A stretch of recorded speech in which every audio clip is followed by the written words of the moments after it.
I declare that the 519th Convocation of McMaster University for the conferring of degrees is now in session.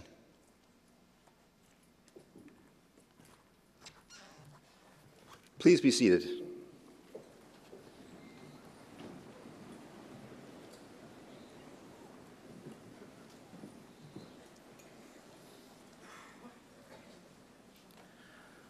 Good afternoon. I am David Wilkinson, the Provost and Vice President Academic of McMaster. This afternoon I have the great pleasure of welcoming you and acting as your Master of Ceremonies. Before we start our formal program, may I first ask that everyone in the hall switch off any electronic device that may ring or beep during the ceremony. I would now like to call upon our Chancellor, Dr. Willington Wilson, to make his welcoming remarks.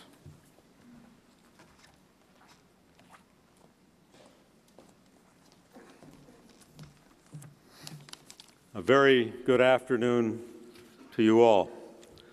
President, Vice Chancellor, Provost, Dean Sutherland, our honorary graduand, members of the Platform Party,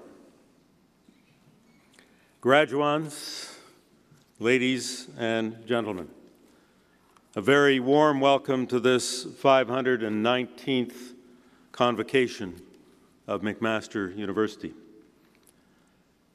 To our graduands, including the first graduating cohort of the Integrated Science program, congratulations on your successes, on reaching an important milestone, an exciting milestone in your lives. Many of you will begin careers, embarking on new journeys.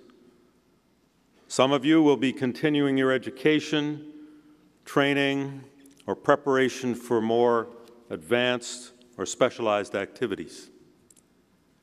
Very best of luck to each and every one of you. To the parents, grandparents, family members, spouses, and friends here today, I invite you to take a bow as well. You can be proud of the roles you've played in the accomplishments being recognized in this convocation. To our faculty and staff, today marks tangible recognition of your efforts, particularly the successes of your students evident in this ceremony. Thank you and congratulations. This is a day of celebration.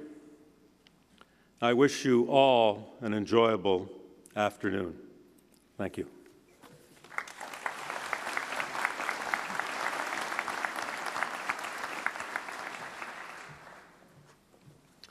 I would now like to introduce Dr. Patrick Dean, President and Vice Chancellor, who will be presenting our honorary degree recipient.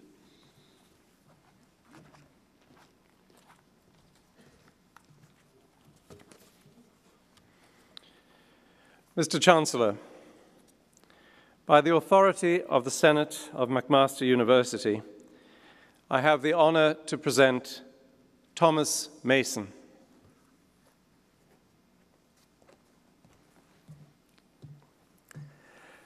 Thomas Mason is a widely respected experimental condensed matter physicist who is the director of the Oak Ridge National Laboratory, the largest Department of Energy basic energy science research program in the United States. He is also a McMaster alumnus who earned his PhD in physics from the university and is a member of the McMaster Alumni Gallery and a winner of the McMaster Distinguished Alumni Award. After completing his doctoral studies at McMaster, Dr. Mason held a Natural Sciences and Engineering Research Council of Canada postdoctoral fellowship at AT&T Bell Laboratories in Murray Hill, New Jersey from 1990 to 1991. He moved from there to a senior scientist position at Risør National Laboratory in Denmark. And he returned to Canada in 1993, taking a faculty position in the Department of Physics at the University of Toronto. From there, he was recruited to Oak Ridge National Laboratory to be the science director of the Spallation Neutron Source, a new $1.3 billion science facility in Tennessee. Dr. Mason's career at Oak Ridge has featured a rapid succession of promotions that saw him become director of the Experimental Facilities Division of the Spallation Neutron Source in 1998, and then associate laboratory director for the Spallation Neutron Source in 2001. In 2006, he was named associate laboratory director for neutron sciences, leading a new directorate charged with delivering safe and productive scientific facilities for the study of the structure and dynamics of materials. In 2007, he was appointed to his current position as director of Oak Ridge National Laboratory and president and chief executive officer of UT Bethel, the not-for-profit organization responsible for managing and operating the Oak Ridge National Laboratory.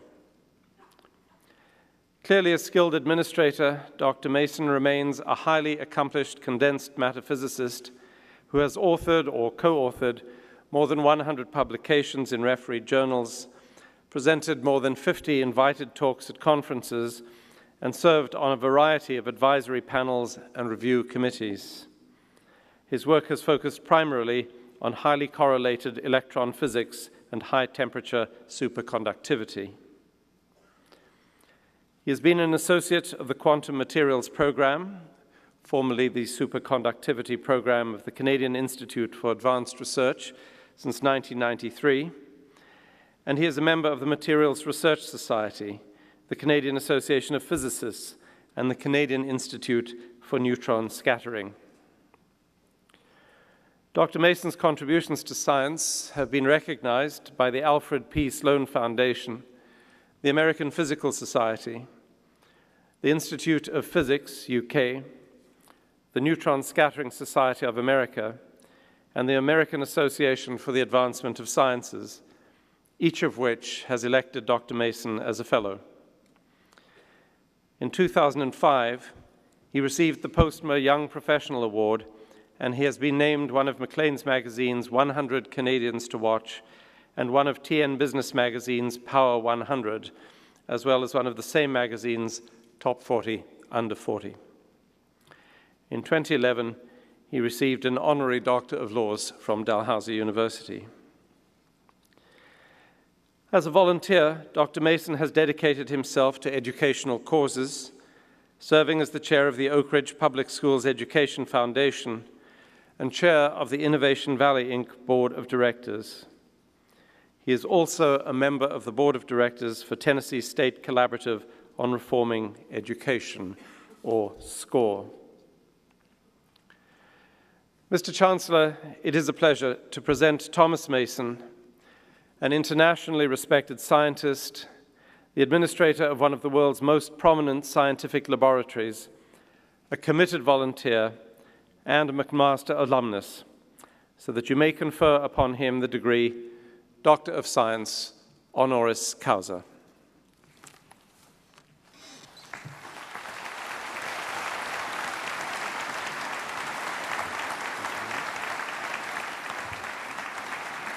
Thomas Mason, by the authority of McMaster University Senate, I have the great pleasure to confer upon you the degree Doctor of Science, honoris causa, in McMaster University, with all the rights and privileges pertaining to that degree. Congratulations to you. Please sign the book here.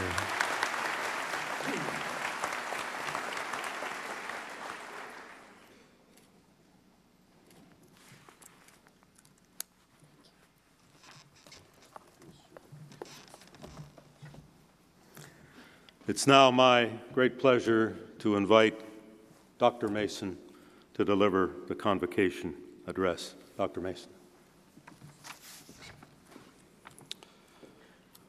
To Provost David Wilkinson, to Chancellor Linton Wilson, to the distinguished faculty and administrators of this great university, to the families and friends who are here today, and especially to the members of the graduating class, thank you for inviting me to join you for this celebration. I was a no-show for my own graduation from McMaster, so I'm pleased to actually come here to get a degree, even if it's not one that I earned through the hard work of pursuing a PhD in condensed matter physics. Nonetheless, it's a great privilege to receive this prestigious honor. It's also a privilege to congratulate the graduates of the Faculty of Science.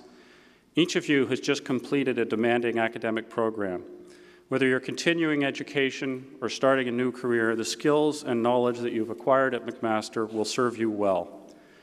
But in addition to congratulating you, I'm going to tell you what Ben Bernanke, chairman of the U.S. Federal Reserve, said in his commencement speech at Princeton University a couple of weeks ago. You got lucky. Now, I know many of you came from all over the world, but I think for most of you, probably the smartest thing you ever did was to be born in Canada. As Ben Bernanke told the Princeton graduates, we've been taught that meritocratic institutions and societies are mostly fair, but even in a meritocracy, the people who reap the largest rewards are the people who are the luckiest in their health and genetic endowment, in terms of family support, encouragement, and probably income, and in their educational and career opportunities. Malcolm Gladwell began his 2008 book about high achievers, Outliers, with a look at Canadian players in the National Hockey League. What he found is what sociologists call a cumulative advantage. Children with birthdays in the first 3 months of the year, right after the Little League cutoff date, tended to be bigger and stronger than those born later in the year. As a result, they performed better and got better coaching and more practice, made their way onto top teams, and over time, they got more opportunities to succeed. And Gladwell cites research showing that in any elite group of hockey players, the majority of the top players will have been born between January and March. I was born in August, so this explains a lot. But he also looks at other factors in success. It turns out, as one of Gladwell's sources say, many characteristics once believed to reflect innate talent are actually the result of intense practice extended for a minimum of 10 years. So it's actually not enough to have been born lucky. That's a good start. You also have to apply yourself. Gladwell posits that this is true not only in sports, but also in music, software development, and dealing with complex systems generally. This leads me to something else that Ben Bernanke said at Princeton. Those who are the luckiest also have the greatest responsibility to work hard, to contribute to the betterment of the world, and to share their luck with others. As you take up this responsibility, I'd like to suggest that you look for a challenging problem to solve. Work that demands your best effort is a great deal more rewarding than something that is trivial or easy. And it's the best possible way of using the education that you've already worked hard to complete. One of Bernanke's other points was that life is amazingly unpredictable, and I can tell you my experience certainly bears this out. Looking back, I'm reasonably certain that becoming director of a national laboratory was not exactly what I had in mind when I received my PhD, nor did I expect to have a steel-toed boots and a hard hat in my office. But I did want to work on challenging problems, and I've definitely had the opportunity to do that. I want to end my remark with some comments on one of those problems. Much of our work at Oak Ridge National Laboratory focuses on energy. World energy consumption is around 15 trillion watts, or terawatts, per year. The United States actually accounts for about 20% of that, and a large share of U.S. energy comes from Canada. Canada is one of the world's 5 largest energy producers, whether it's fossil fuels, uranium, or renewables. Most of the energy, of course, does come from fossil fuels, crude oil, natural gas, and coal. Increasing global demand for energy has been good for Canada's economy. Energy export revenues were about $114 billion in 2011. But in the long term, competition for increasingly scarce energy resources represents a threat to global security. In addition, we know that carbon emissions from fossil fuels are having an impact on the global climate. The effects of climate change on natural systems and human lives also represent a threat to our security. So one of the challenging problems that we are exploring at Oak Ridge is the transformation of the global energy system. And we're looking hard at 2 questions. Where will we find enough energy to meet the needs of a growing number of people with growing expectations in terms of standard of living without creating intractable conflict over resources? And how do we address the impacts of our past and future energy choices on the environment? Moving toward a sustainable energy future offers a host of opportunities for creating jobs and economic value. but we need what you might call a silver buckshot approach, deploying a variety of solutions and strategies. We can and should work to conserve energy, especially those of us in the developed world who use a lot of it. We can and should expand the use of non-fossil energy resources, including nuclear power. We can and should deploy all of the available technologies for reducing greenhouse gas emissions. But to fundamentally transform our global energy system, we need major breakthroughs in science and technology. Take one obvious example. The Earth's surface receives more solar energy in an hour than we are currently using in a year. But we don't yet have the technology needed to capture, store, and distribute solar energy at a cost that can compete with conventional grid-supplied electricity. We've come a long way in reducing the cost of solar energy, but we need transformational science to remove critical roadblocks to this and other carbon-free forms of energy. Advances in our ability to understand and control materials and chemical changes are part of the key, not only to next-generation solar power, but to sustainable biofuels, improved energy storage and transmission, clean coal and nuclear power, and effective carbon capture and sequestration. As you complete this part of your education and take the next step in your career, I hope some of you will consider ways to be part of this effort. Of course, we don't just need scientists and engineers. We need entrepreneurs who can take breakthroughs to the market. We need financial experts who can make new businesses thrive. We need recruiters to hire the people who will work at these new businesses, and architects who can design new energy-efficient buildings. We even need lawyers who can advise companies on the energy and environmental impacts of their actions, and communicators to spread the news about forefront energy solutions. And we need a host of others to create a new energy economy. Whatever you choose to work on, give it your best effort. Thank you again for giving me the opportunity to speak to you today. Please thank your family and your teachers, and thank your friends and fellow students, and take pride in what you've accomplished. Thank you for your patience, and once again, congratulations.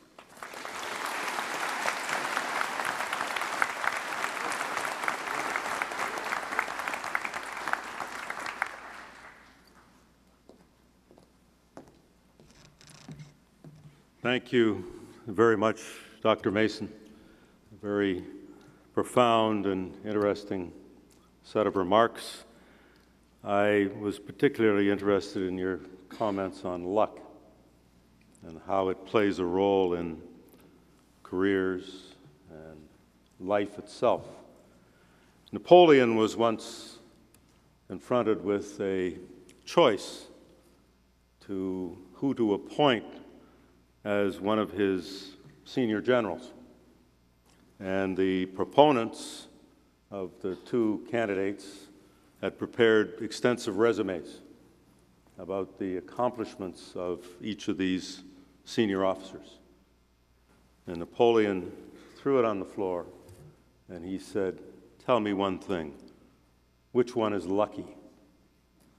And that was the choice that he made, was the one who was considered luckiest.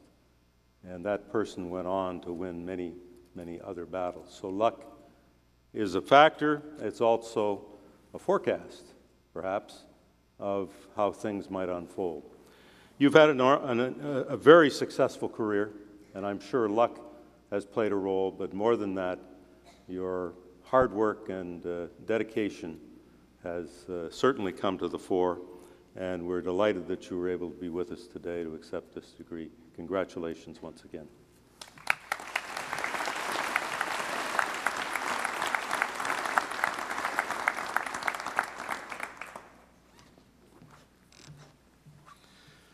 Dr. Patrick Dean will now come forward to present the graduands to our Chancellor for admission to their degrees.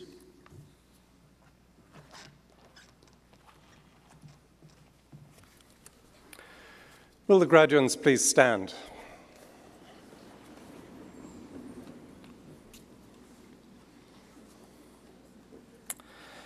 Mr. Chancellor, on behalf of McMaster University Senate, I present to you these candidates in order that you may confer the appropriate degrees upon them, and I bear witness that they are worthy and suitable. Graduands, by my authority and that of the McMaster University Senate, I have the great pleasure to admit you to your individual degrees in McMaster University with all the rights and privileges pertaining to those degrees. My sincere congratulations to you all.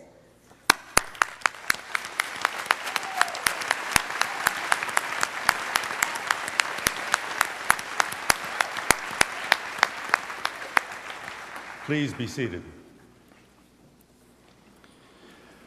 Mr. Chancellor, on behalf of McMaster University Senate, may I also request that you confer the appropriate degrees in absentia upon all those candidates who have successfully completed the required course of study, but who are not present. I declare all these degrees conferred in absentia. Graduates, I now ask each of you to join me on the stage so that the Chancellor and I may welcome you into the McMaster community of scholars.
Ladies and gentlemen, it would be appreciated if during the presentation of the graduands, you would hold your applause to the end of each degree category. Thank you. Mr. Chancellor, may I present to you the following graduates of the degree Doctor of Philosophy. Rajaveen Selvartanam.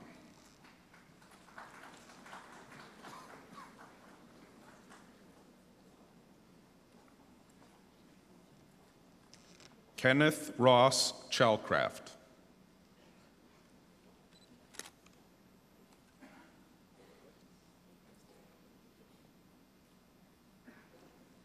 Debajan Mitra.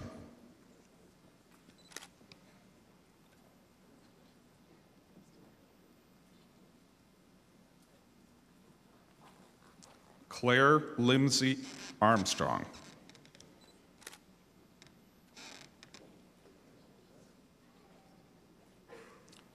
Joshua David McGraw.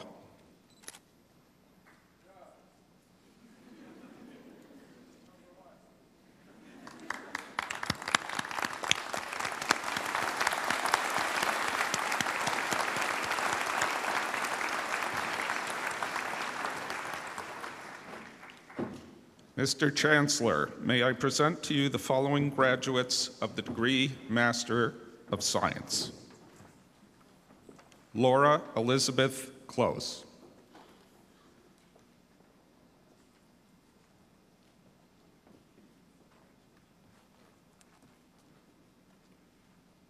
James Harrington.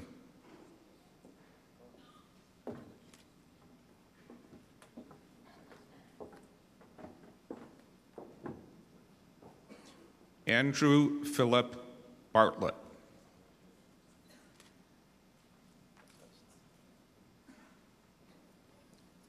Chris Gatopoulos.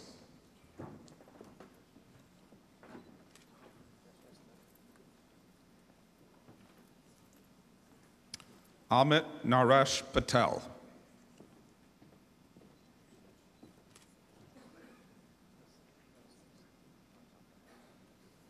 Charmaine Tressler.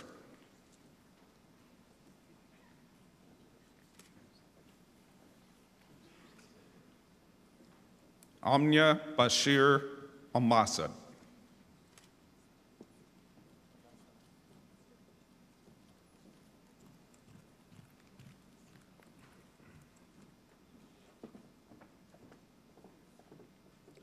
Sayanti Jana.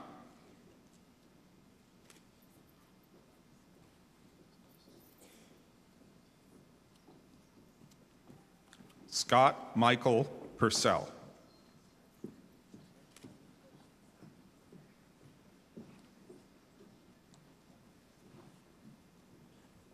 Dhuvaraha Vaniya Singham.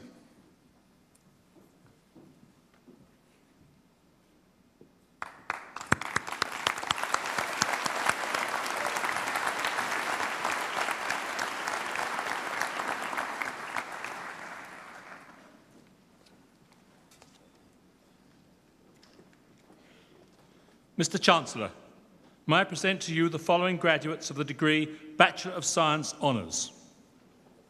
Hilary Adams.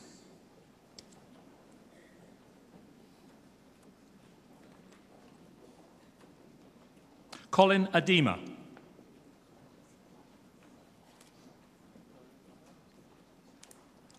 Christopher James Adkins.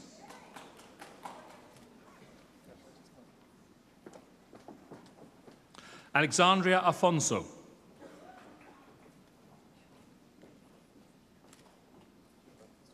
Olaladi Lulu Akinfemwewa.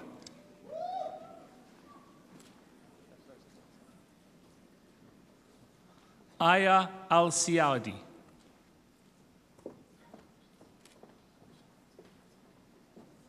Milin Kristin Ui Alcantara.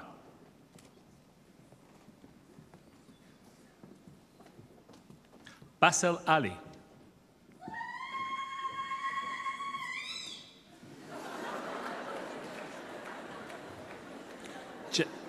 Jasmine Alkin.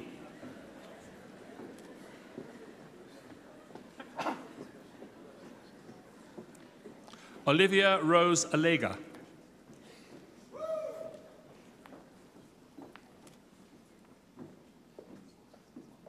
Richard John Gordon Alsop.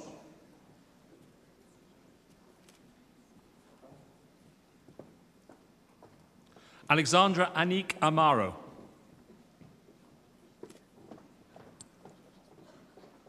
Raunish Amin.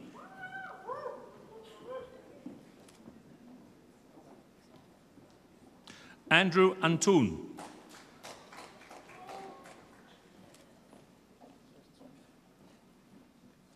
Julie Au.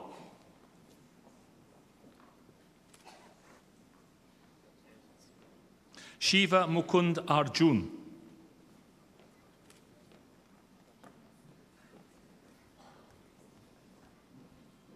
Amanda Nicole Antonia Arnini.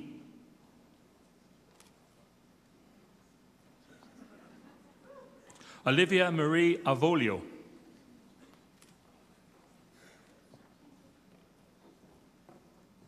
Julianne Laura Bagg.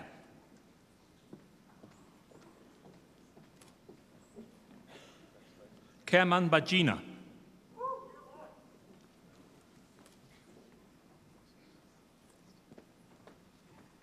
Diana Julia Back.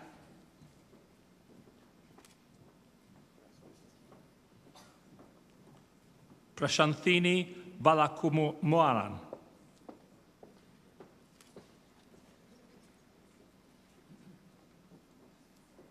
Bianca Michaela Balano.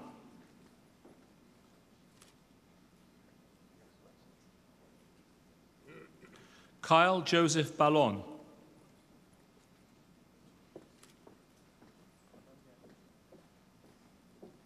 David Barbosa.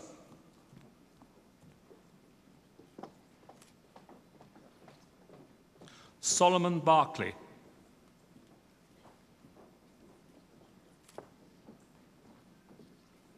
Bertie Baskaran.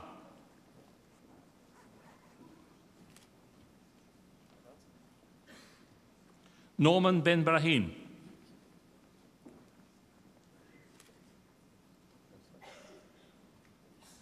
Aman Paul Bamba.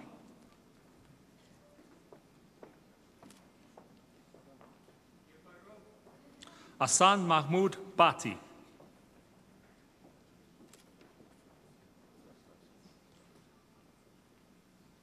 Shamilan Bhuvanendran Raja.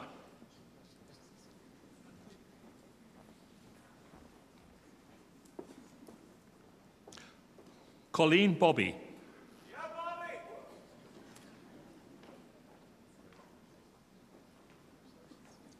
James Michael Boudreau.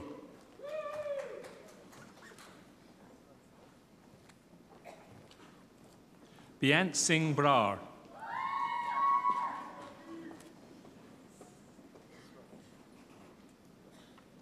Tara Bray.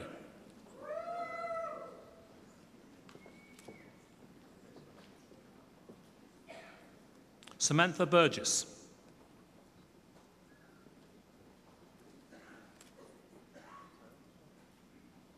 Jonathan Thomas Buttery.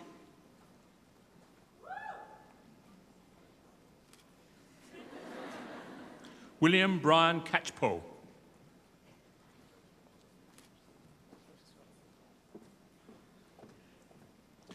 Andrew Daniel Seolin.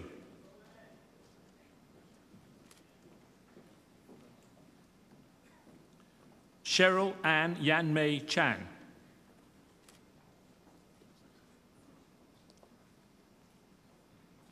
Louisa Yi Wei Chan.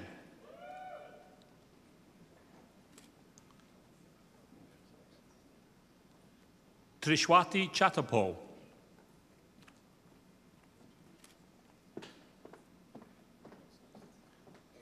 Angela Christina Chiarelli.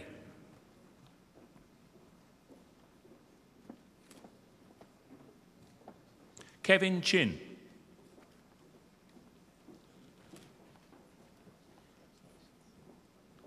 Katen Chauhan.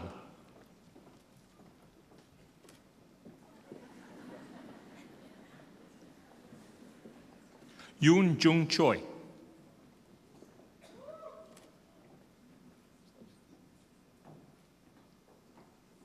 Nawed Islal Chowdhury.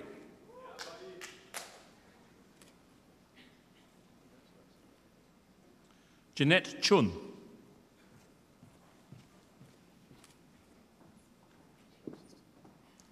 Kwo Hua Royden Chung.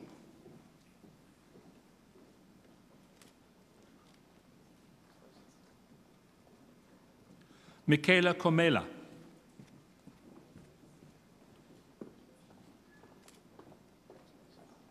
Victoria Bridget Corliss.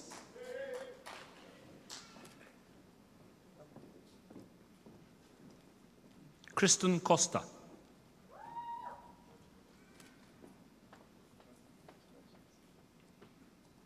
Lauren Crosby.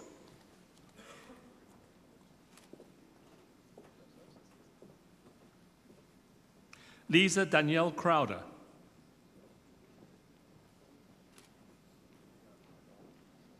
Callum Jonathan Simbalski.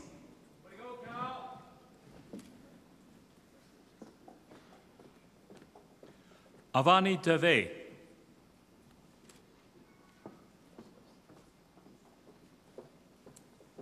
Tara Nicole Dowdy.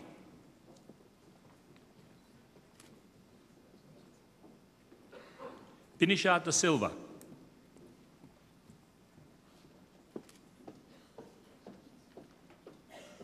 John Robert de Baker.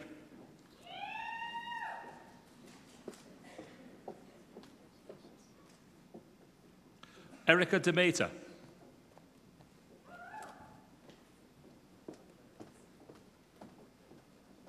Graham Douglas Deasnar.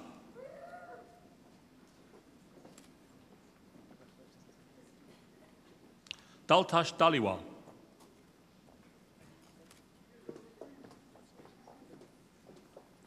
Manreet Kaur Dandwa.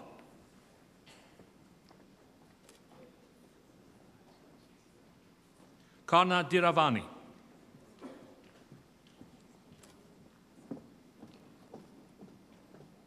Sarah Marie Di Gregorio.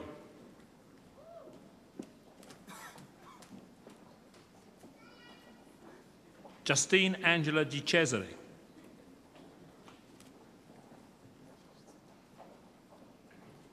Eric Michael Doherty.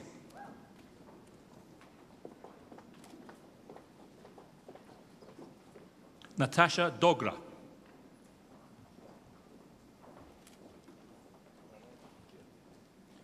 Angela Dominikos.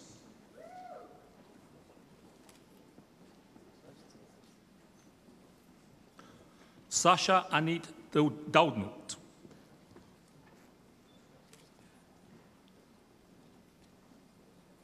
James Dowdall.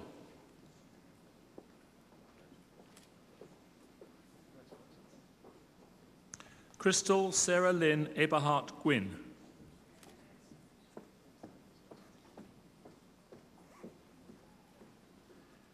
Stephanie Effendi.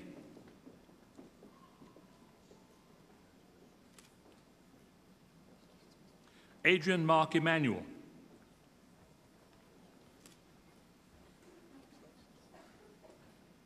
Jonathan Gerard Emanuel.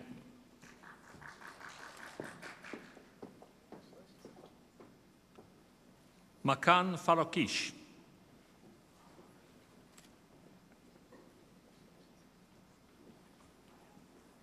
Sabrina Fuenzalida.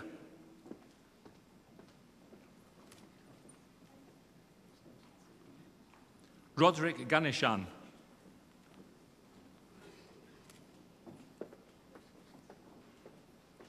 Srđan Gavranic.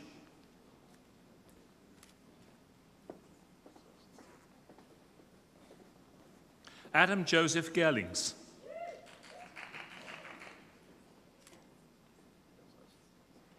Julian Kazim Galoum.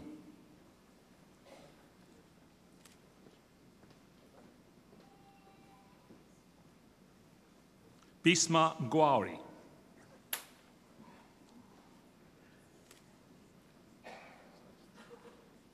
Hamanjit Singh Gill.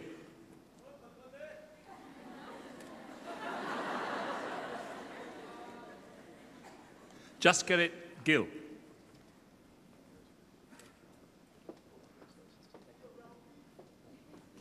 Jaskaren Gohal.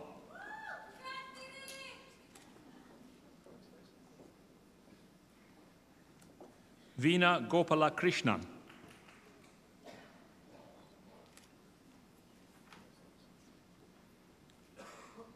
Crystal Wesley Ann Gopal.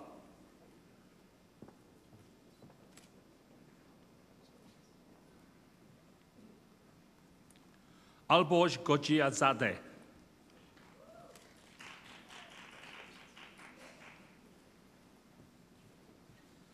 Matthew Joseph Gravina.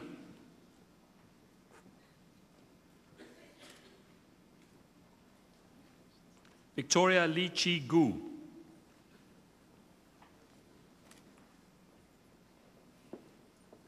Pratik Kumar Gupta.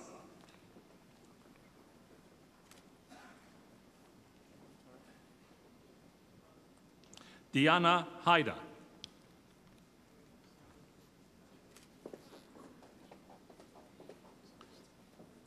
Jordan Thomas Haller.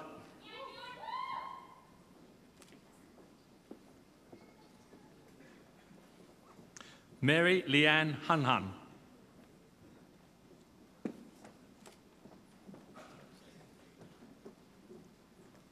Tia Lean Harrison.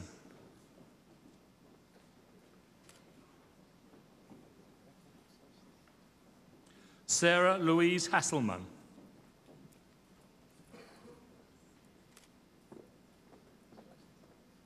Karen Ho.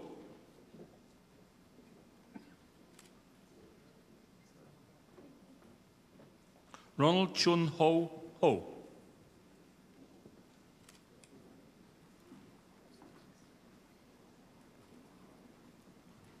Winnie She Wing Ho.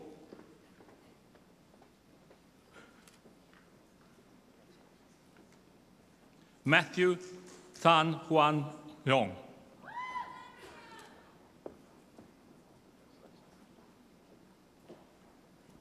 Julian Shepherd Houston.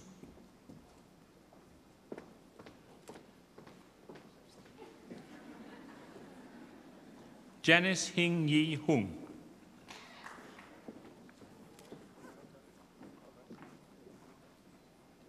Faria Hussein.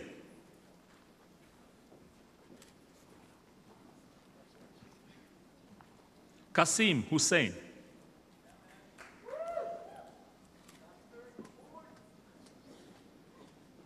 SM Abdul Moeed Hussein.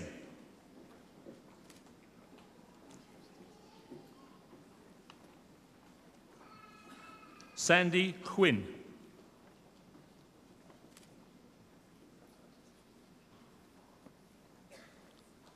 Sarah Huang.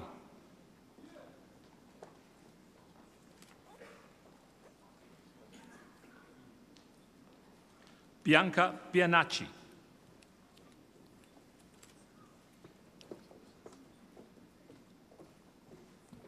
Maha Imam.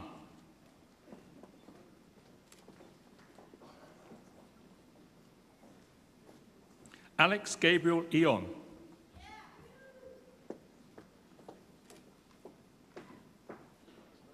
Zakia Rezwana Islam.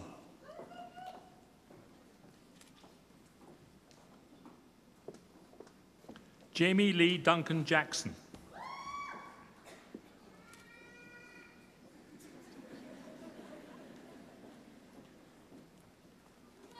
Baher Jafar.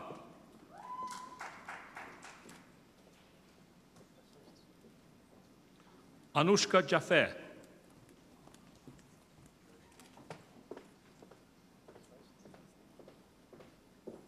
Hanbiol Jang.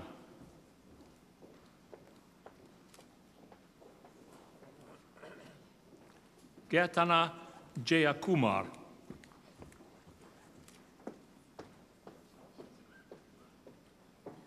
Remya Mary John.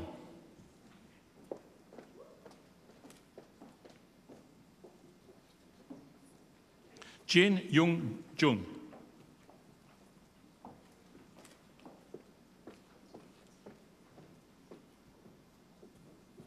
Manjinder Singh Kalon.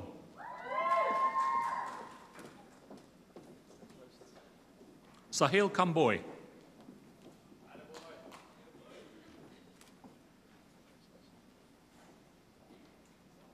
Anu Paramananthan Kanagasaibai.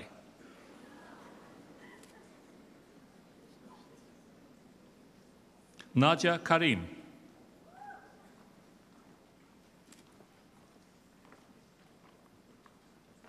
Jae Young Kim.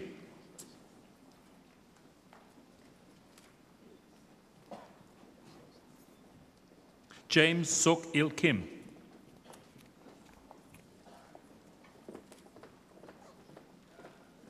Kichel Kim.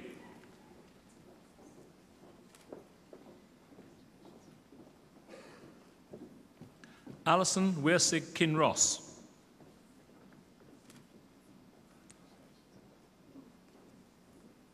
Robert John Kastiuk.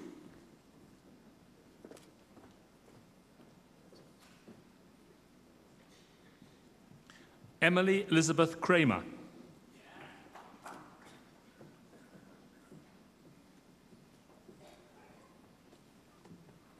Jerry Kurian.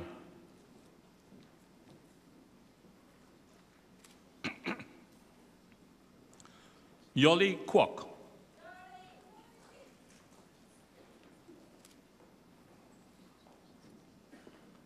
Sandra Chiai.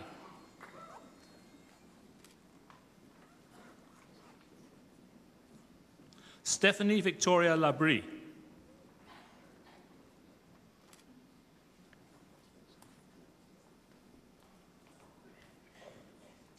Andreas David Lacey.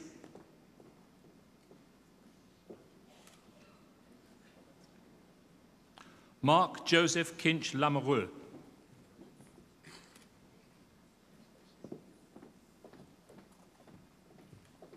Lauren Marie Landoni.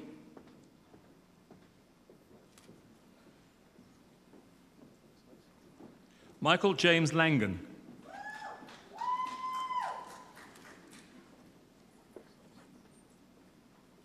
Jennifer Catherine Lee.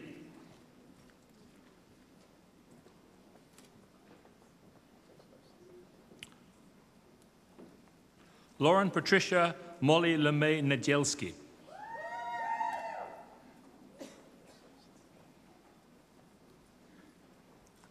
Yolanda Leung.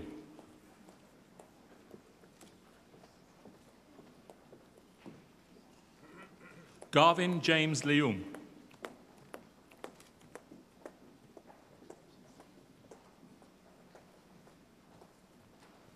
Colin Nicholas Lewis.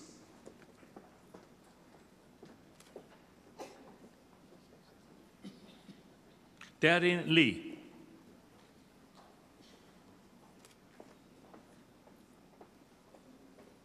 Jimmy Lee.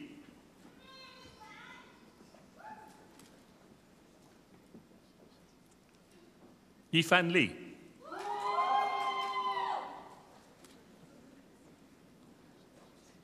Joel Lee Yuen Fong.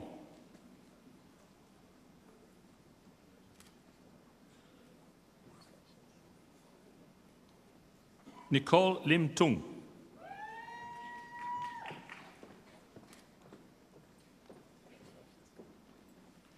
Xiao Yue Lin.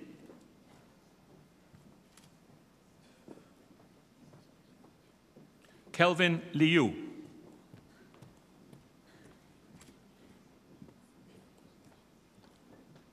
Calvin Victor Lobo.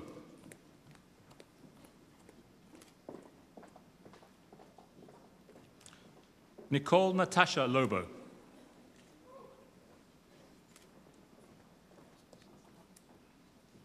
Asad Lone.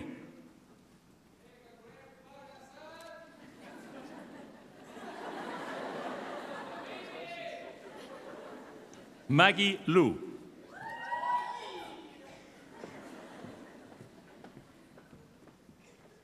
Christine Lee.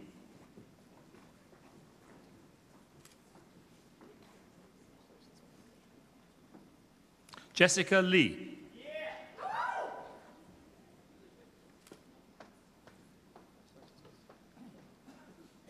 Chiara Maria Mabruco.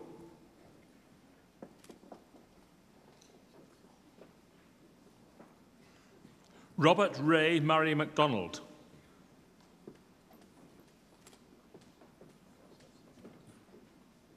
Kyle James McIntyre.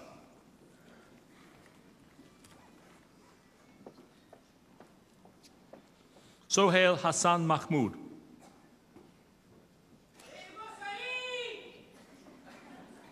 Anna Mahmood.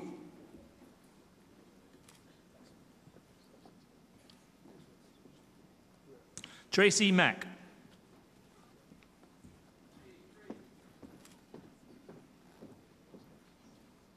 Jyoti Mal.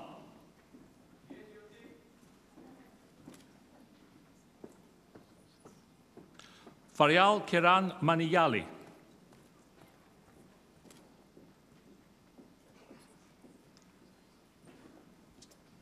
James Vincent Marcaccio.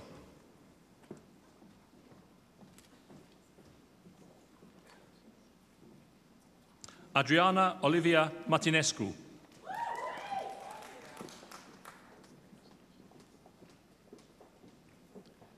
Nevena Martinovic.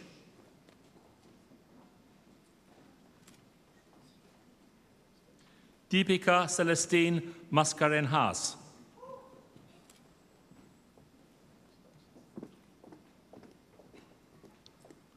Natalie Massoud.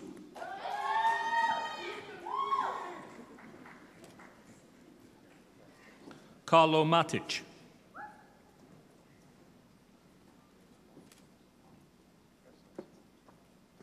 Lucy Lu Meng.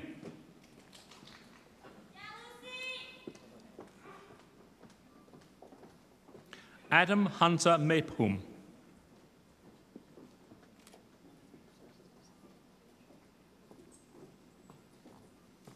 Zvonimir Dmita Mihailovich.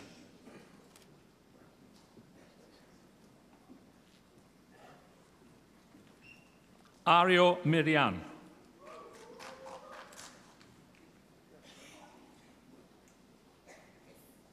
Patricia Lee Mitten.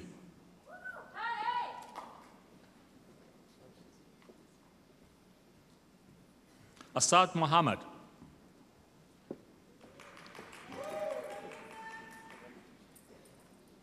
Kanika Mohan.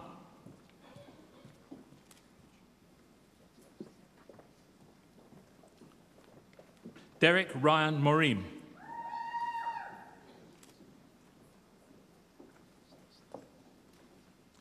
Mary Musa.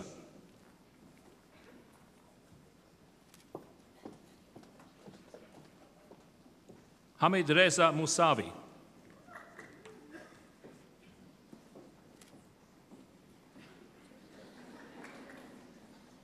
Sumaira Saman Mumtaz.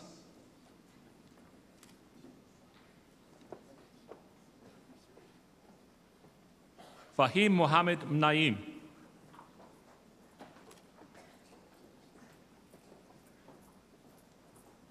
Kerry Michelle Nelson.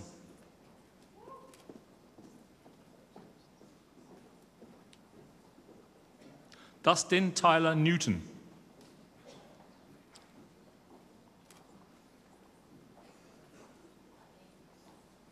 Kelly Ng.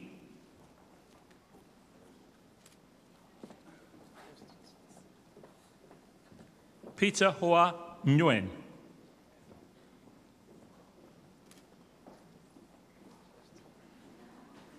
Alexander Nielsen.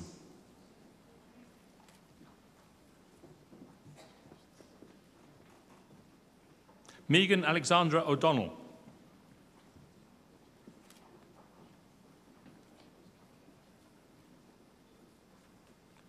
Oluwatopiloba Adesumilisoa Odueke.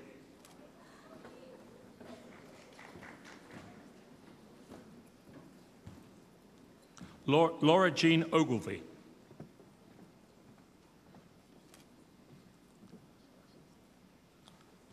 Christina Ognjanovic.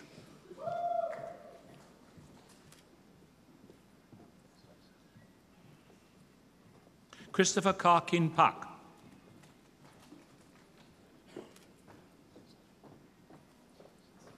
Anthony Francesco Palermo.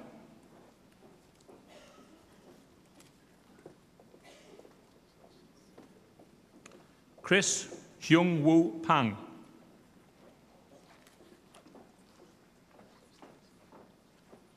Jasprit Panag.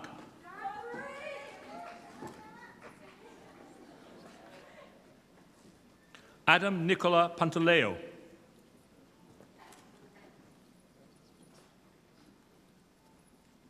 Michael Joseph Panzarella.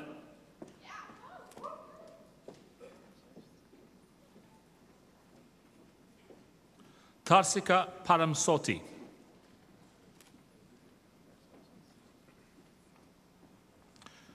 Richard Parg.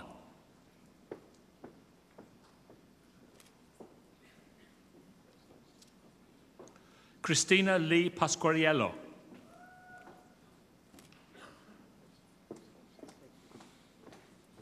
Parth Kantilal Patel.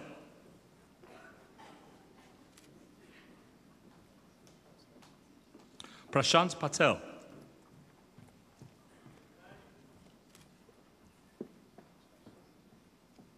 Sachit Dilekshan Patirana.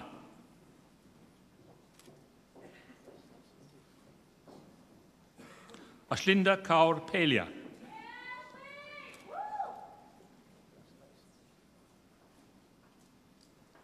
Cheryl Maria Pereira.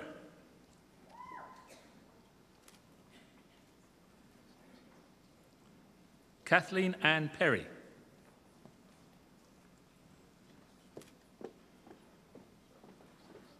Brianna Adele Pinelli.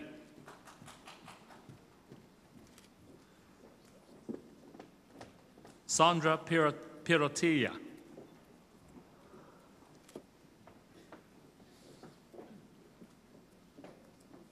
Christy Lee Poole.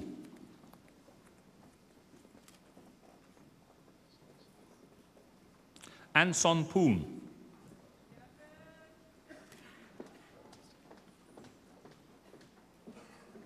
Samira Gayan Prematilake.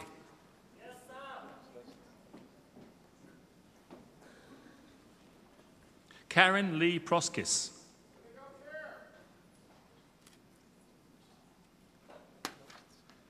Daniel Terence Qualia.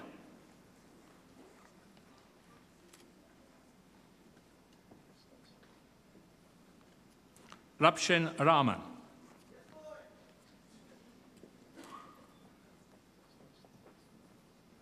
Christina Rehana Ramgobin.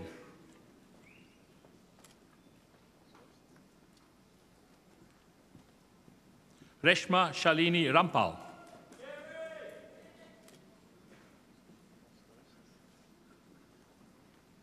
Anuj Rastogi.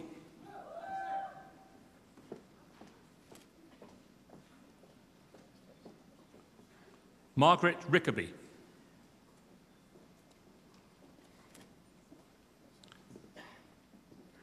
Brent W. Robinson.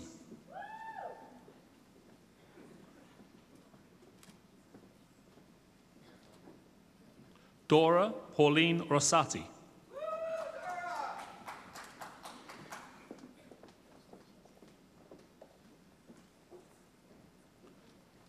Cynthia Ruban.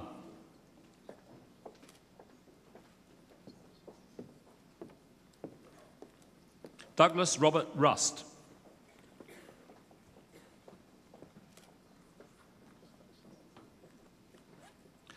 Kagan Kaur Samra.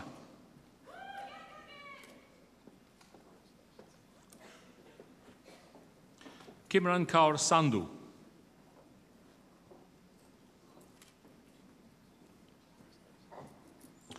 Ushdeep Sandhu.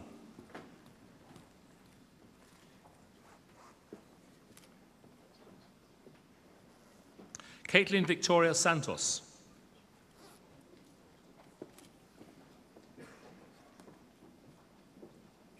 Michelle Elethion Saoui.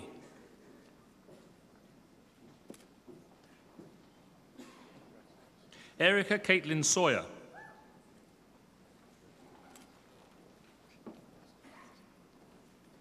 Amanda Schenk.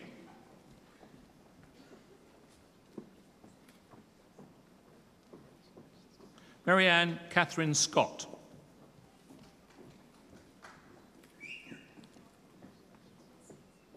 Carrie Sears.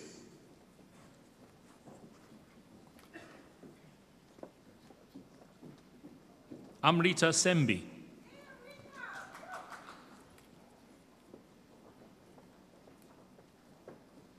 Victoria Marie Serkis.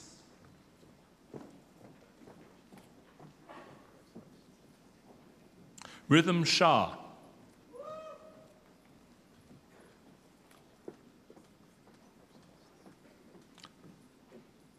Lena Shirazi.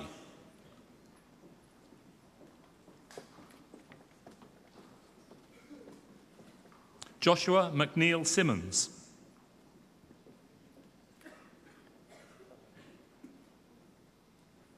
Nicholas Tobias Simonsig.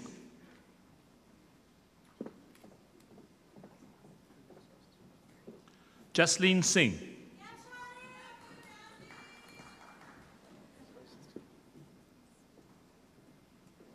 Christina Chelsea Singh.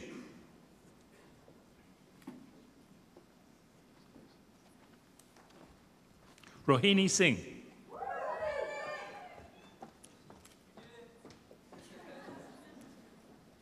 Tishon Singh.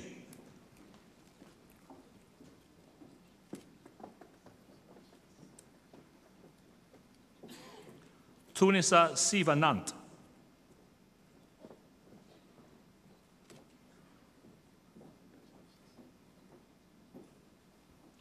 Shankari Sivaraja Singham.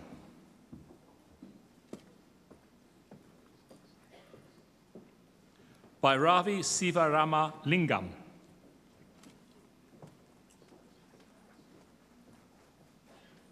Asim Usman Sumru.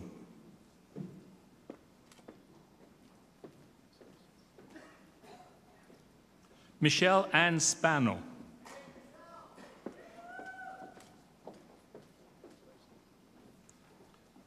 Sarah Catherine Stather.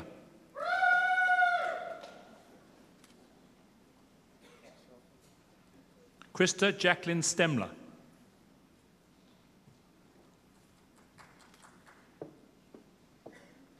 Patrick McKinnon Stewart.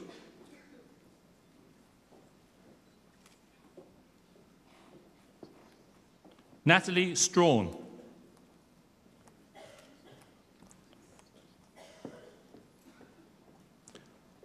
Baekjun Sung.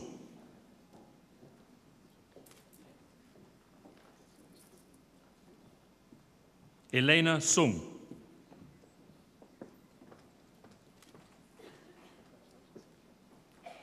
Jordan Christopher Sutherland.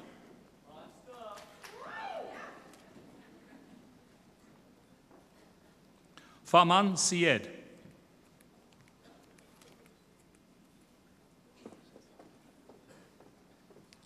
Angela Rose Talarico.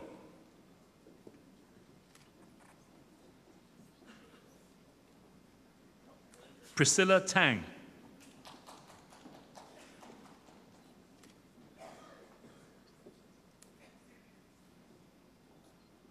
Stephen Takshing Tang.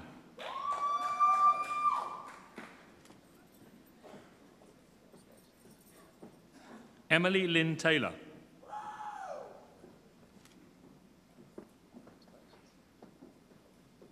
Nicholas Tersini.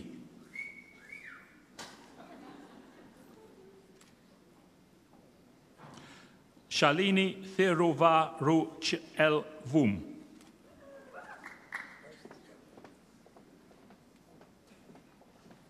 Alexandra Todic.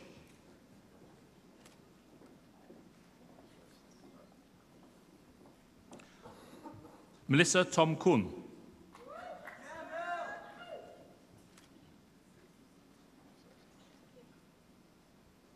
Gurjot Raja Toor.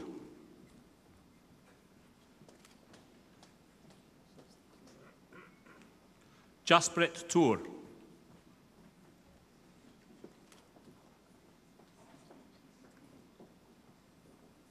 Alexandra Joanna Trandafir.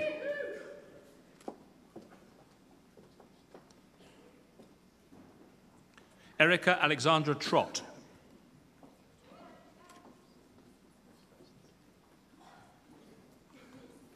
Fuan Tsao.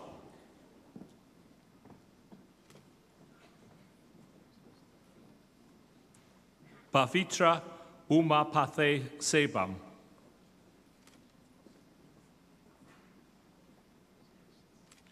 Manvir Upal.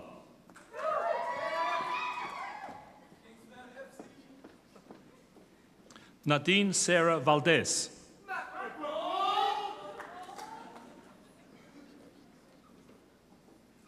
Jordan Kyle van der Zalm.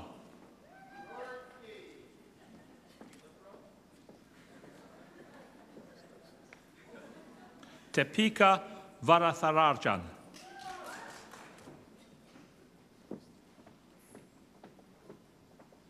Arnav Vasudeva.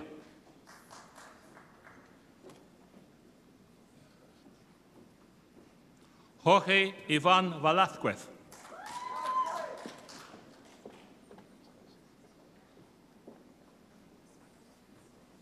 Amanda Deanne Vert.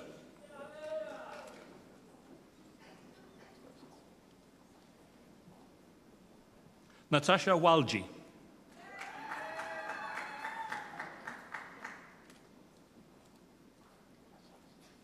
Nathan Wang.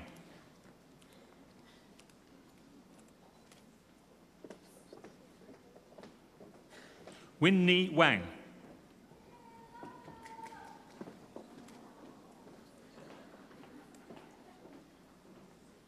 Abir Wasim.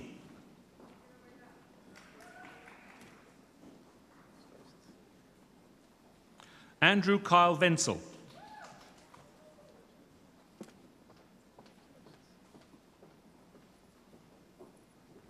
Paige White Fagundes.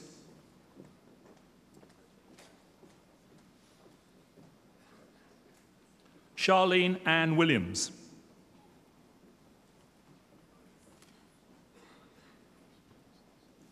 Trevor James Williams.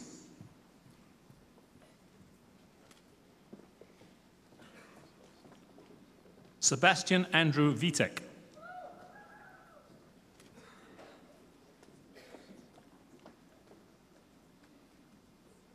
Hannah Gaye Wong.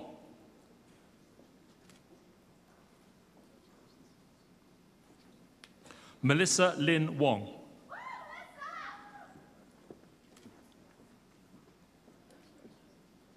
Juliana Ling Xie.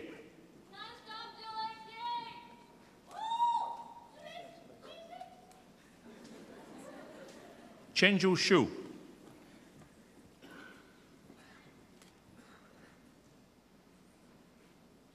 Chao Yang.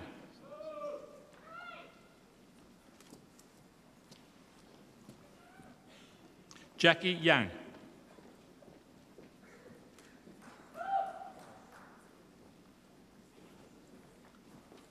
Johan Chiwa Ye.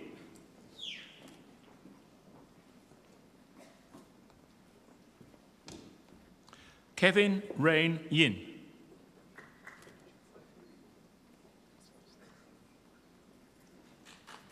Danny Young.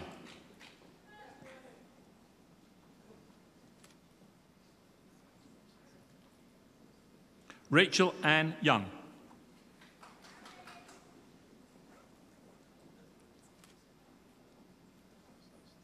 Justin Yao.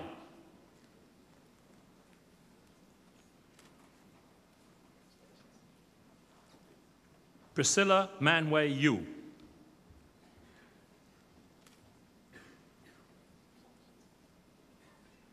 Amanda Zakaria.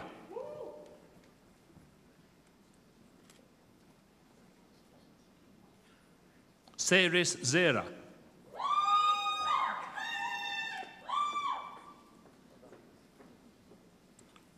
Xiao Teng Zhang.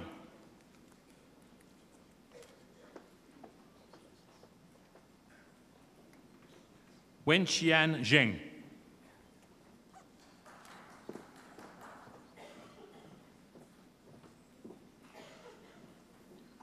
Michelle Mengqi Zhu.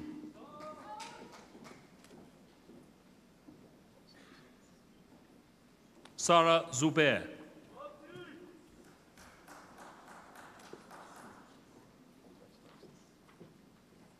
Olya Zubic.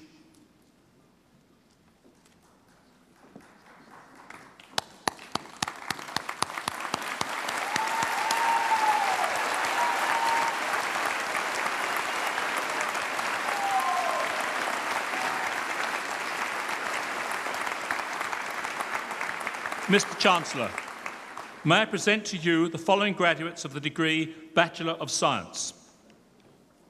Jessie Marguerite Barreto.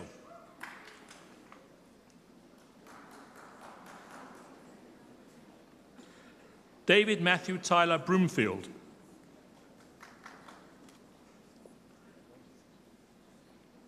Scott Brown.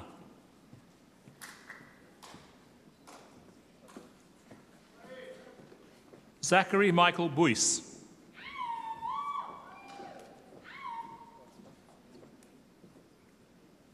Nashat Kasim.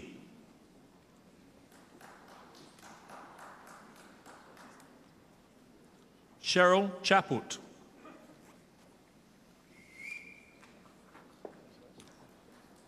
Samir Chaya.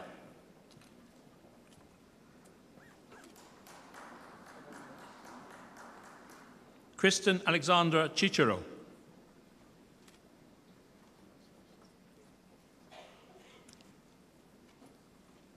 Adriana Kotovio.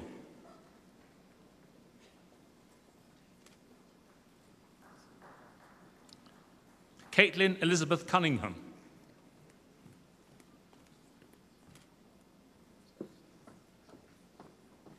Danielle Deledone.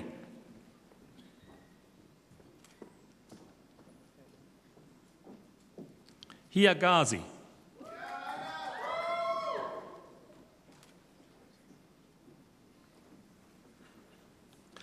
Arnika Yenuchia Gnanan Selam.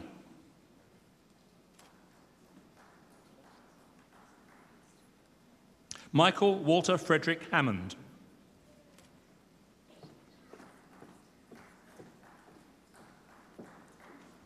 Reem Henna.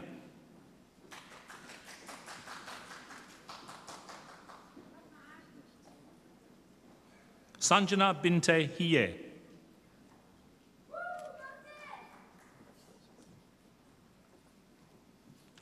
Komal Ismail.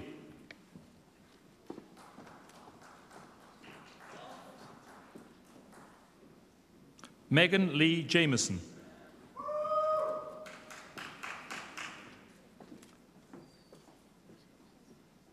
Yun Kao.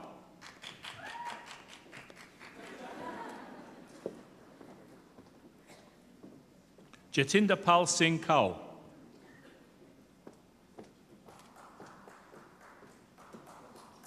Hira Khan.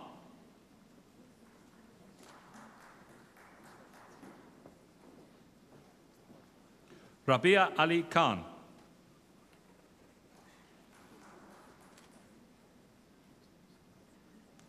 Minji Kim.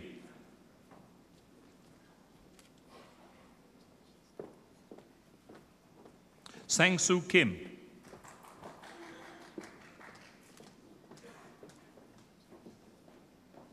Margarita Lax.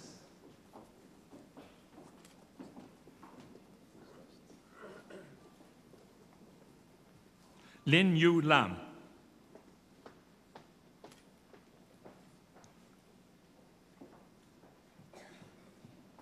Megan Langale.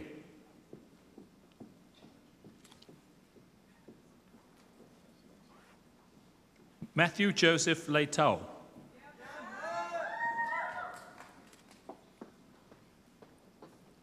Maxwell Paul Lenko.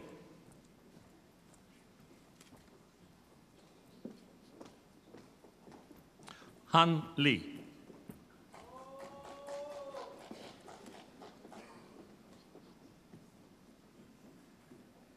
Hyeong Jun Lim.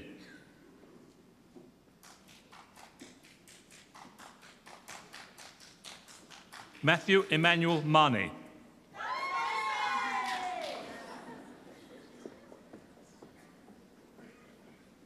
Miles William Mee.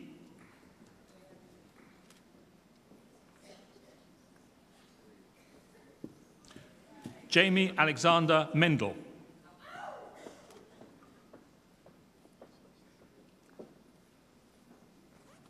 Yasmin Naji.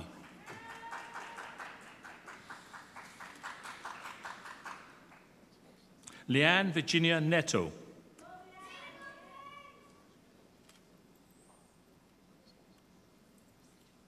Jeffrey Wang Sek Ing.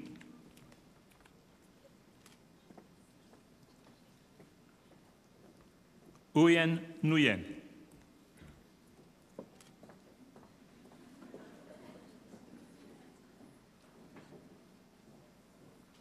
Paula Nwakayeko Nwaiji.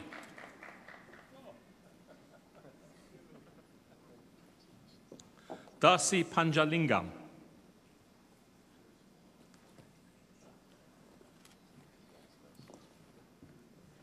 Kayla Loran Pierce.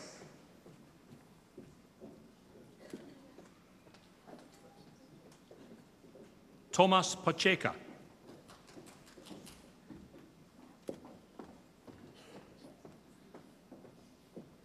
Zihan Nazmi Rahman.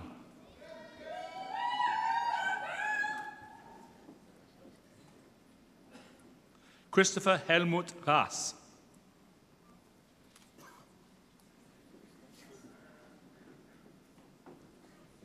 Andrei Schönberger.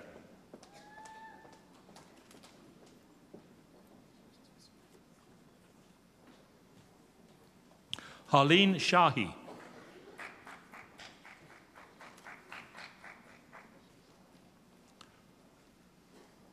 Melissa Suzanne Sharma.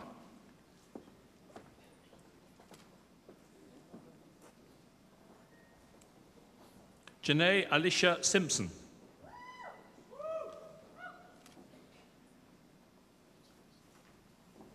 Kelsey Marie Simpson.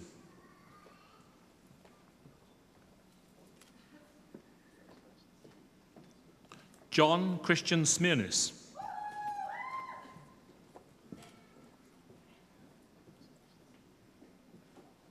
Su Heng Song.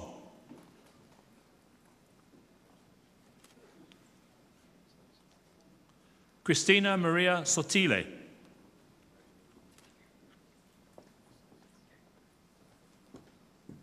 Gregory Alexander Swan.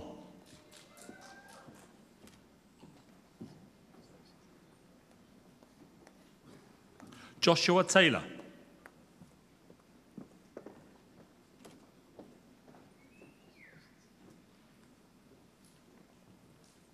Kanshaun Teravikayan Gakura.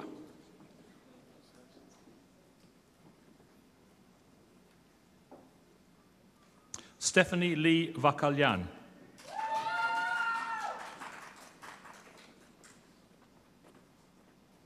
Minuja Visvat Asan.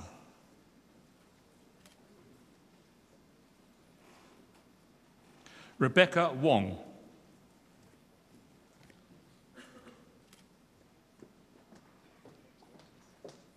Janus Wu.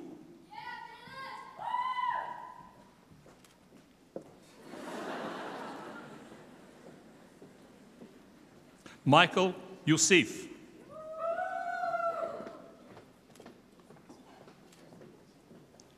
Ayazaki.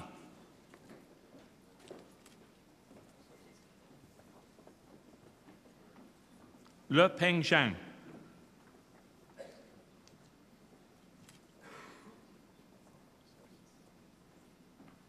Jinxia Zheng.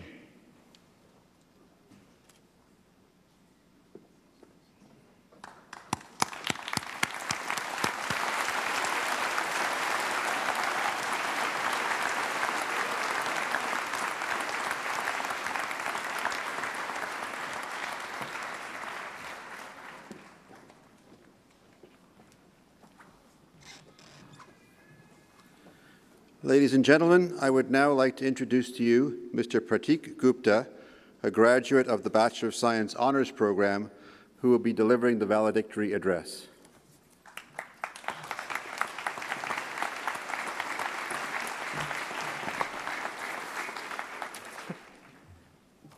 Good afternoon, esteemed faculty and fellow peers.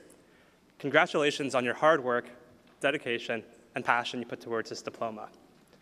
But what does this diploma mean? Are we now scientists? Scientist. That's such an amorous term, and I know it evokes this deep sense of emotion within all of us. It ignites this flame, and it nourishes that innate sense of curiosity that drove us to pursue this degree in the first place. It's not built solely from the experiences here, but from the first time we picked up a rock and thought to ourselves, why is this rock different from the other one? And why is my brother able to skip it across the pond? From the first time we gazed upon the sky and wondered, how far away is that star actually? And why does it shine brighter than all the others? From the first time we noticed that spider, and we thought to ourselves, why is that thing so weird looking? Why does it crawl like that? And why is my mom terrified by it?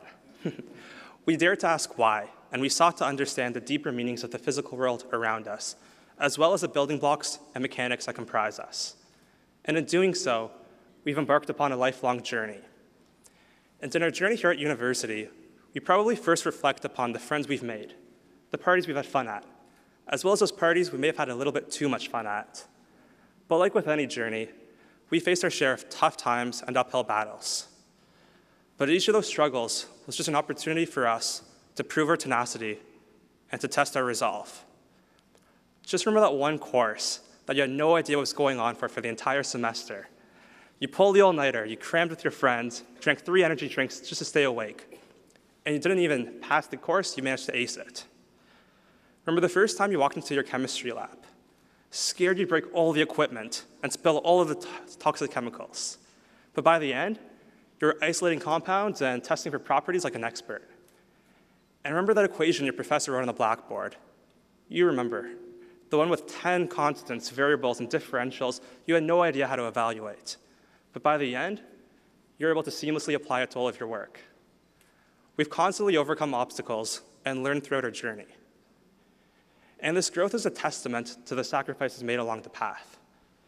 And not only the difficult decisions we've made, but those from our parents, our family, our friends, who may not have been battling with us here at university, but provided support, selflessness, and empathy from afar. It's with their encouragement and with their guidance that we've been able to find our independence and find our courage as we've transitioned from a student to a scholar. But back to that initial question, what does this degree mean? I think it has something to do with potential. Does this degree serve as an actualization of our potential, a complete usage and application of our internal resources? Or does it instead infer some great potential, one that will help us attain our career goals? I'm not too sure. Maybe both are true. However, when I first think of potential, I think back to junior kindergarten, when my dad would tell me, you have the potential to do anything you set your mind to. It was an intriguing proposition. My mind would take me to extreme ambitions: astronaut, professional athlete, prime minister, world-class artist. But one thing would always stand in my way: potential. Was my potential big enough for my dreams? And what does potential even mean? It was a difficult concept to fathom for a 5-year-old child, but I think I began to grasp it every time I played with my Lego collection. And I believe our degree is a lot like that assorted collection of Lego pieces we had when we were growing up. Each building block signifies a skill or experience we've gained over the past few years. For example, that neon green piece, that's Chemistry 1A03. And that perfect white square, that's our knowledge of math we've managed to learn. That favorite red piece of ours, that's that friend who'd always give us notes when we slept in for class, and that same best friend we still have today. That black piece, the one we want to forget, that's a tough breakup we had a couple summers ago, but the one that we promised ourselves we'd learn from. That bright yellow piece, that's the club we joined, just because a couple of our friends told us to, but we ended up being really passionate towards the cause. And that cool blue piece, that's a hobby we taught ourselves while we were too busy skipping our 4th-year seminar course, but the same hobby that's inspiring our choices today. Every one of our collections is different, diverse based on our unique journeys. But whether we build a skyscraper, a spaceship, or some amorphous multicolored monstrosity, whatever we build is a collection of how we choose to stack our skills and proficiencies, how we decide to exhibit our personalities. It's a lifelong journey to continue to collect those pieces, create ourselves, and assemble ourselves into something that we can be proud of. So I believe this degree is simply a reminder that we've collected several of those pieces to help us attain those goals. But we are still more than our degree, much more than our degree. So I implore you, whenever you look back at it, not to think of it as a summative certification, but rather as a symbolic representation of your journey, nobody else's but your own. And from here, continue to write your own journey, build from that innate curiosity, and honor the connections you've made here at McMaster University. Congratulations once again, class of 2013. And just remember that when it comes to the potential of your journey, the limit does not exist. Thank you very much.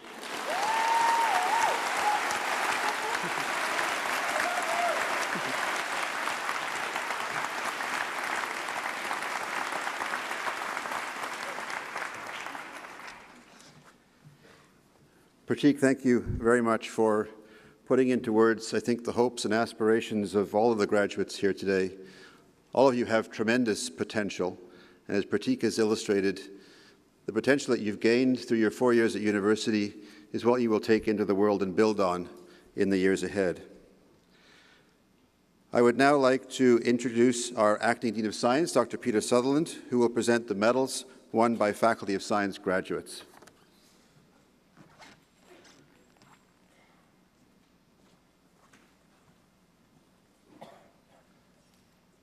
Mr. Chancellor, McMaster University has been granted 2 academic silver medals by the Governor General. This medal is awarded annually to the undergraduate students graduating with the highest academic standings. This year, Fu An Sao is one of the 2 recipients of the Governor General's Academic Medal. I ask that you and all those present join with me to express recognition of her achievement.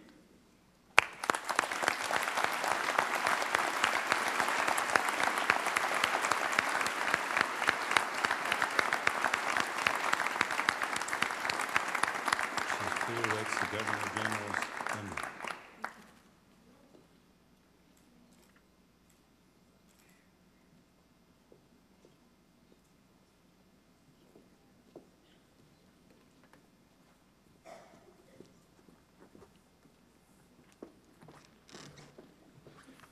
May I introduce to you Mr. Mark Stewart, President of the McMaster Alumni Association, who will now deliver the Alumni Association address.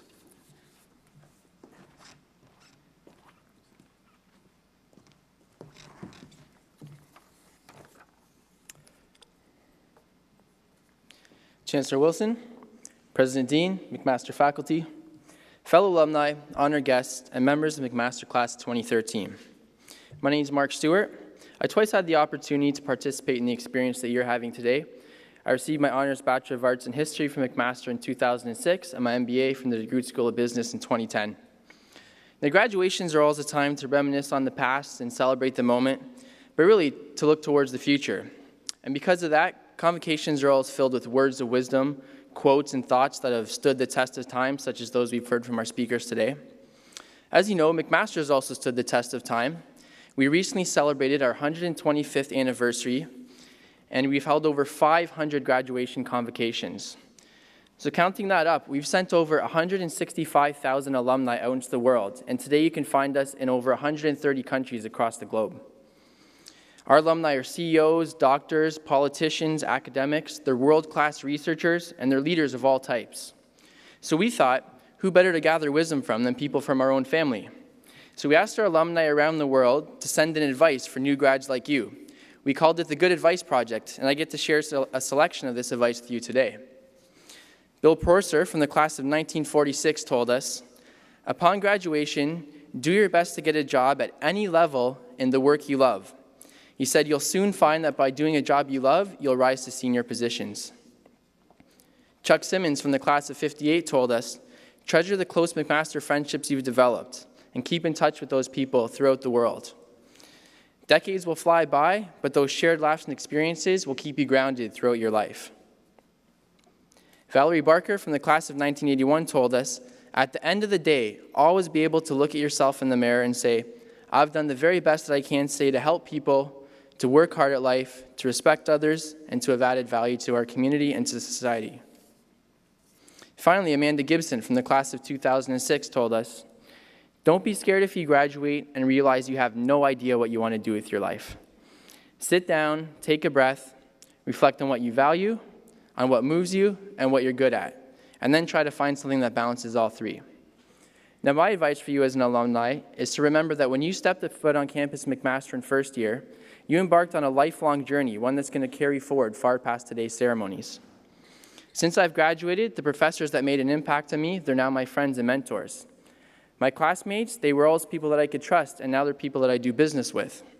McMaster became a venue for me to pay it forward, where I can engage with students and help pass on some of the knowledge that I received from alumni when I was a student. For many grads, Mac's an employer. It's a place that they're proud to send their children to. It's a place that's undertaking world-leading scientific and medical research that very well might one day save the life of somebody that you love. Now, I recently just returned from a trip to Trinidad, where my family's from, and where McMaster actually has over 100 alumni, many of them who are in leading roles in the country. So I met with a group of them on the day that I arrived, and over the course of my time there, we attended events together, we discussed business, we were looking into ways to promote the McMaster presence in the Caribbean, and overall, we really just had a great time together. And I've always found that upon saying, I went to McMaster, there's an instant connection between grads, between all of us. So I say all this to reiterate that no matter where you are in the world, in what line of work, what stage of life, don't underestimate the value of your McMaster network. Now, the association is going to continue inviting advice from our members, including you now, because we're going to be asking new grads to provide the same wisdom to incoming students. Now, this support from one generation of the McMaster family to another, it's very important because while each class is distinct, we share two key things with each other. The first is the potential you have as a graduate of one of the world's truly great universities, one that's regularly ranked amongst the top 100 in the world, or in other terms, in the top 1% of universities in the world. The second is that we all share a familiar connection with McMaster and with each other, and we have a responsibility to build on this legacy that we've inherited. And that's where the association comes in. We're here to help you maintain that connection. You're now part of MAC 10, which is a program that's specifically designed for grads of the last decade. The alumni magazine, the McMaster Times, is now going to begin arriving in your mailbox, and we look forward to having you join us with the association's online community. So you can keep in touch with us on Twitter, Facebook, YouTube, and LinkedIn. And we expect that you'll join your fellow alumni at one of hundreds of events that we hold every year from here in Hamilton, across Canada, and across the world. Now, many of you have realized that through the clubs and associations you're a part of, volunteering, your academic pursuits, that the things that were successful were directly a result of the work that you put in to make them great.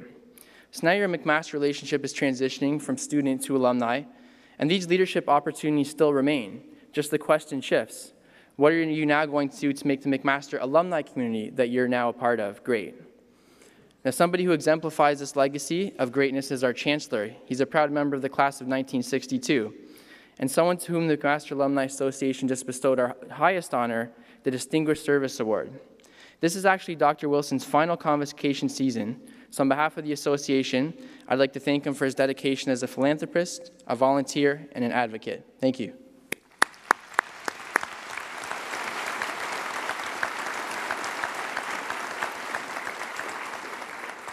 So to the class of 2013, we're celebrating your success as students, and we toast the promise of your bright futures as alumni.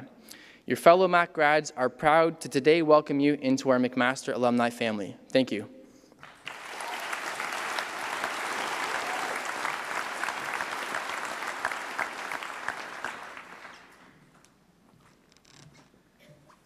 May I invite Dr. Dean back to the podium to deliver his President's Address.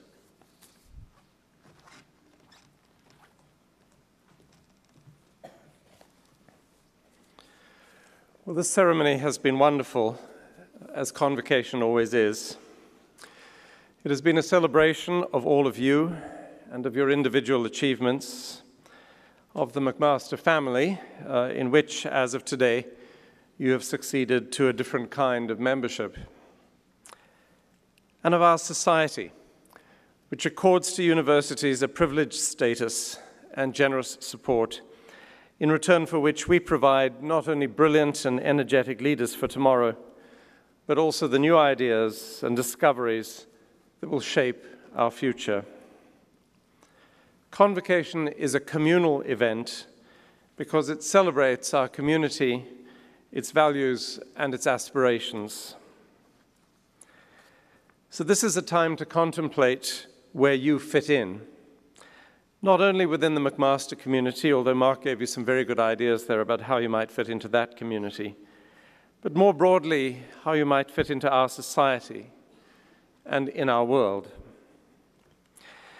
3 years ago, at my first McMaster Convocation, I tried to describe where I saw myself fitting in and spoke about the idea of education as integrity, about my belief that education is diminished in its value and its effect when it falls out of touch with the full panoply, the full range of human concerns. So in keeping with that belief, the question I would ask you to consider today is this: where will your university education eventually find its value? And where would you hope to see its greatest effect? How will your life, as the proud holder of a McMaster degree, intersect with and address the large questions facing our species and our planet?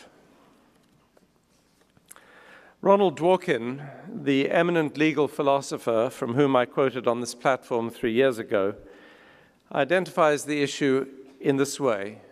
This is what he says: living must be more than finding oneself pulled by unexamined habit through worn grooves of expectation and reward. And he continues, no respectable or even intelligible theory of value, he writes, supposes that making and spending money has any value or importance in itself, and almost everything people buy with that money lacks any importance as well. That's Dworkin. And Dworkin prompts us to be always mindful of the value of what we do, and to understand value in qualitative rather than quantitative terms.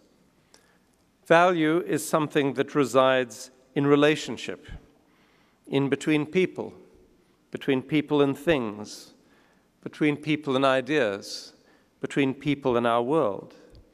And it is to be measured, if at all, in effect. There's a beautiful passage in one of Dworkin's writings where he captures this notion. It's a little dark, but it's worth remembering. And this is what he says. The only value we can find in living in the foothills of death as we do is adverbial value. It is about adverbs, descriptive words. How we live is a question of value. That we live and die is merely a matter of fact. Now, Ronald Dworkin died at the age of 81 in February of this year. And in his last major work, which appeared in 2011, he sought to pull together the different strands of his thinking in legal philosophy, political philosophy, moral philosophy, theory of interpretation, all of those things. And he gave to his book a most enigmatic and beautiful title. The book is called Justice for Hedgehogs. Now, the title, as Dworkin tells us, actually comes from a fragmentary, well, a tiny fragment, actually, from the poetry of an ancient Greek writer called Archilochus, which was actually popularized in the 20th century by Isaiah Berlin. And this is the line. I'll read it to you. The fox knows many things, but the hedgehog knows one big thing. And Dworkin uses this to contrast two ways of viewing the world. The first, the way he attributes to the fox, regards phenomena as serial, separate, and individual, while the second, which he attributes to the hedgehog, sees them as not merely connected, but integrated, not a series, but a singularity. Since I'm talking to a room of scientists, I hasten to point out that we're talking about metaphor here. This has very little to do with the biological truth pertaining to hedgehogs. But the hedgehog sees the world as one big thing. For Dworkin, value, that word I've been returning to over and over again, for Dworkin, value is one big thing. Now, I won't try to unpack this assertion in all its complexity, except to refer you back to my observation that value is something which resides in relationships, that has no existence outside of relationships. At one level, this simply means that the realm of ethics and morals is community, the network of relationships through which we have an opportunity to do more than merely live. It also means that moral and ethical values are of necessity interconnected and interdependent. Now, to come to a world that Pratik raised for us. A life does not realize its potential value through compartmentalization. Reflect on this scenario. To be ruthless and uncompromising in the workplace, in the office, while loving and solicitous at home in the bosom of the family. What kind of a life is this? What might we say about its value? If value resides in the adverbs which describe our actions and the adjectives which describe us, how does that equation, which links ruthlessness to lovingness, work out? Does it resolve as 0? Only the hedgehog knows. The point about the hedgehog's view that is worth remembering is this: the value of a life is the sum of its qualitative interactions with the world, immediate and remote, direct and indirect, private and public, professional and recreational. Integrity, as we commonly understand the word, resides in the consistency with which we apply ourselves in all of those realms. We have integrity when we act not according to values that change with circumstance, but as if our value as persons is one big thing. Now, notwithstanding Dworkin's very critical comments about the value of money and of what can be bought with it, the world of finance, in fact, does provide an analogy that's rather useful for thinking about the project of being a worthwhile human being. In the same way that your accountant, if you have one, or when you have one, in the same way that your accountant won't allow you in the final analysis to separate your assets from your liabilities, won't let you ignore the latter and concentrate on the former just because to do so makes you feel wealthier, the hedgehog insists that in accounting for the value of your being on earth, everything must be counted in.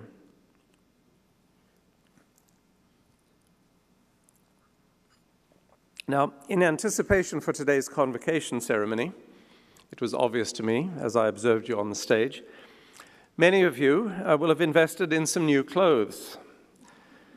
A new shirt, a new tie, dress, or shoes perhaps. In one case, I even detected a tag that hadn't been removed. Now, I'm not a shopping theorist or expert. Merely like most people, I'm an occasionally enthusiastic amateur. But I know that into your deliberations at the rack in the clothing store will sooner or later have come thoughts about the value of the garment you were thinking of buying. A primary consideration for most people would be the asking price, which, as you move from considerations of affordability and then to use, turns into an assessment of the garment's value to you. And typically, the context within which we find and attribute value to things like shirts and dresses is very narrow. That garment may earn you a certain cachet in a fashionable circle of which you seek to be a member. It may say something about you that you would like to hear said, or that garment may simply delight your eye. St. Thomas has a very famous statement about beauty, which goes this way. In the Latin, it's pulchrum est id quod visum placet. It translates this way: beauty is that which, being seen, pleases. So garments can have a wonderful tautological appeal through their beauty. But value is neither essential nor tautological, however. Things have different value for different people in different circumstances. And in the kind of commercial moment I've just been describing, the garment becomes a nexus for various intersecting value propositions. Yours, the stores, the manufacturers, the advertisers, for example. It is in the interest of all of those people, especially the retailer, to keep the context within which you assess the value of their commodity simple and narrow, to compartmentalize the buyer with the product so that only value of the most personal kind can be attributed or discovered. So going back to Archilochos and the contrast between the hedgehog and the fox, I would say that commerce functions by making foxes of us all. It encourages us to encounter the world serially and without reference to the one big thing. After the April 24th collapse of the Rana Plaza garment factory in Bangladesh, which killed more than 1,100 workers, can shopping for clothes ever again be the kind of fox-like, somewhat self-involved activity I've been describing? Now, no doubt, for some people, it can and will. There will be those, I suppose, whose capacity for compartmentalization is so advanced that exploitation and human suffering expended in the production of a garment does not factor in their assessment of its value to them. Now, I thought of this recently in the men's section of one of our major department stores, where for the first time I noticed, because recent events had prompted me to look for these things, that by far the majority of the shirts available were made in Bangladesh, where, as we all recently learned, a worker's life is frequently very cheap to her employer, and where the minimum monthly salary for a garment worker is 3,000 takas, or $38, or approximately half of what my Canadian retailer is asking me to pay for one of the thousands of shirts shipped from that factory every day. My purpose today is not to debate the merits and demerits of commerce or to venture into the realm of business ethics, although I might do that since I've been unwise enough to venture into the realm of biology. But I have instead seized upon the Bangladesh garment workers' tragedy and our daily involvement with it through the clothes we buy and wear as an illustration of why it is impossible to live a good life without taking the hedgehog's view, without understanding that value, as we ascribe it to our lives, to others, and to objects, is one big thing. Or rather, we must at all times behave as if it is one big thing. The inhumane treatment of workers in Bangladesh must be reckoned by me as I assess the value of a garment I am being invited to purchase. If I do not do that, my own value as a human being is diminished. In Ian Forster's novel Howard's End, his character Margaret Schlegel is given this to say: "Only connect," she says to a gathered group of friends, "only connect, live in fragments no longer." And this, put differently, is the message of the hedgehog. In Dworkin's analogy, it is the hedgehog who sees the world in its interconnectedness and who understands his own value in being of the whole and acting for the good of the whole.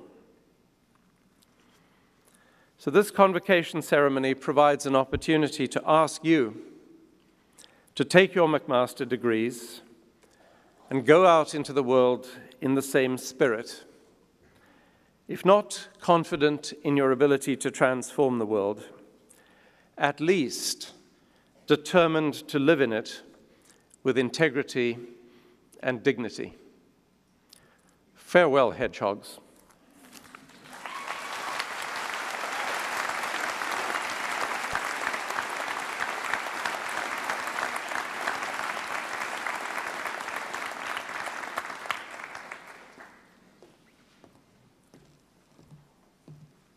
Thank you very much, President Dean, for those profound and wise and inspirational thoughts. I have taken away some words from your talk, as well as Dr. Mason's and Prakit's. The words are integrity, value, luck, accomplishment, and your degree not representing the end of your journey, but the beginning of your journey. And those are pretty good words of advice for you as you step out from this convocation today. I'm not quite so sure about the hedgehog, though. I don't know about hedgehogs. I understand the metaphor, but I think perhaps I'll go home and Google that and see what I can learn. It's been an inspiring afternoon, And I can only add to what you've heard my congratulations and very best wishes as you head out into your next phase of lives here. I'm sure that this one will be a memory for a long time, but I hope that the next phases of your lives will be even greater in success and good fortune. So I wish you all the best.